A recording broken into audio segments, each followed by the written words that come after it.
আপনার ঘাড়ে, আন্ডার আর্মসে আর কুঁচকিতে অনেক কালো দাগ।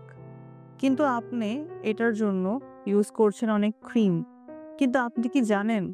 এটা ডার্ট অথবা কোনো ময়লা না। সুতরাং বারবার কোনো ক্রিম অথবা ময়লা ধুয়ে এটা যাবে না। কারণ এটা হচ্ছে অ্যাকান্থোসিস নিগ্রিকান্স, যেটা হতে পারে খারাপ কিছুর পূর্বাভাস। এটা কি আগে জেনে নিই। অ্যাকান্থোসিস নিগ্রিকান্স আমাদের ঘাড়ে হয়ে থাকে, বগলে হয়ে থাকে এবং কুঁচকিতে হয়ে থাকে। অর্থাৎ গ্রোইনে হয়ে থাকে। এটা দেখতে স্কিনটা অনেক মোটা হয়, কালো হয় এবং ভেলভেট অর্থাৎ মখমলের মতো হয়। এটাকে আমরা বলি অ্যাকান্থোসিস নিগ্রিকান্স। এখন এটার পেছনে কি কারণ থাকতে পারে? ডায়াবেটিস একটা রিজন থাকতে পারে। যাদের এটা থাকে তাদের ডায়াবেটিস ডেভেলপ করার টেনডেন্সি থাকে ফিউচারে। দ্বিতীয়ত ব্লাড সুগারটা কন্ট্রোলে না থাকলে। তৃতীয়ত কারো যদি পিসিওএস থাকে সেটাও দেখতে হবে। ৪ নাম্বার রিজন হচ্ছে যারা ওভারওয়েট, যাদের ওজনটা বেশি আছে।